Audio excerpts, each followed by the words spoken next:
I came over. I had some free time. I thought I might help you with the packing. Ah, I like the look of the packing crates. A household in preparation for a journey. It depresses some people, but for me, it is another feeling. Something full of the flow of life. Do you understand? Movement, progress. It makes me think of Africa. Africa. What kind of mood is this?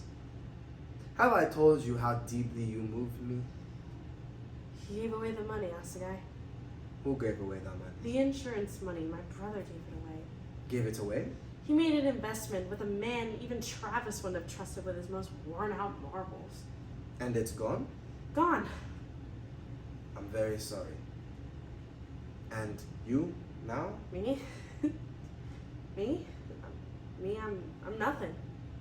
When I was very small, we used to take our sleds out in the wintertime, and the only hills we had were ice-covered stone steps of some houses down the street. And we used to fill them with snow and make them smooth and slide down them all day. It was very dangerous, you know? Far too steep. And sure enough, one day a kid named Rufus came down too fast and hit the sidewalk, and we saw his face just split open right there in front of us.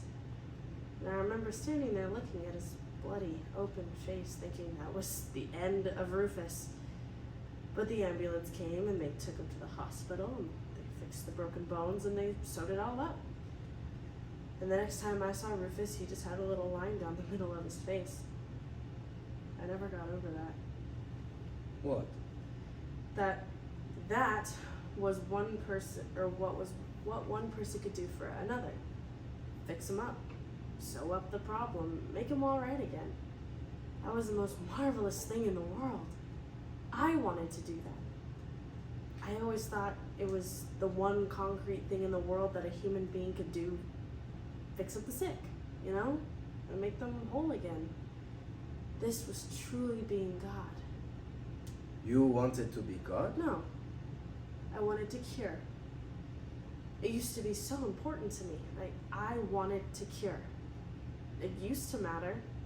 I used to care. I mean, about people and how their bodies hurt. And you've stopped caring? Yes. I think so. Why?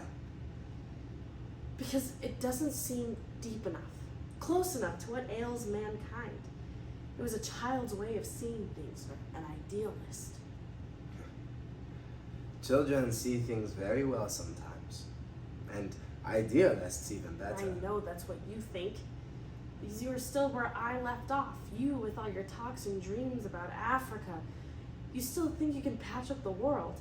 Cure the great sore of colonialism with the penicillin of independence. Yes. Independence, and then what? What about all the crooks and thieves and just plain idiots who will come into power and steal and plunder the same as before? Only now they'll be black and do it in the name of new independence. What about them? That will be a problem for another time. First, we must get there. And where does it end? End? Who even spoke of an end? To life? To living? An end to misery, to stupidity. Don't you see there isn't any real progress, Asagai?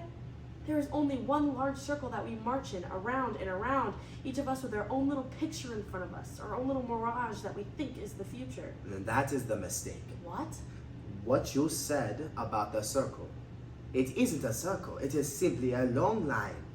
As in geometry, you know, one that reaches into infinity. And because we cannot see the end, we also cannot see how it changes. And it is very odd, but those who can see the changes, who dream, who will not give up, are called idealists. And those who see only the circle, we call them the realists. Asagai, while I was sleeping in that bed in there, people went out and took the future right out of my hands. And nobody asked me. Nobody consulted me. They just went out and changed my life.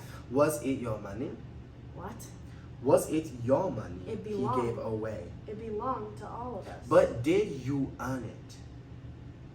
Would you have had it at all if your father had not died? No. Then Isn't there something wrong in our house, in a world where all dreams, good or bad, must depend on the death of a man? I never thought to see you like this, Alayo. You, your brother, made a mistake, and you are grateful to him so that now you can give up the alien human race on account of it. You talk about what good is the struggle, what good is anything? Where are we all going, and why are we bothering? And you cannot answer it. I leave the answer.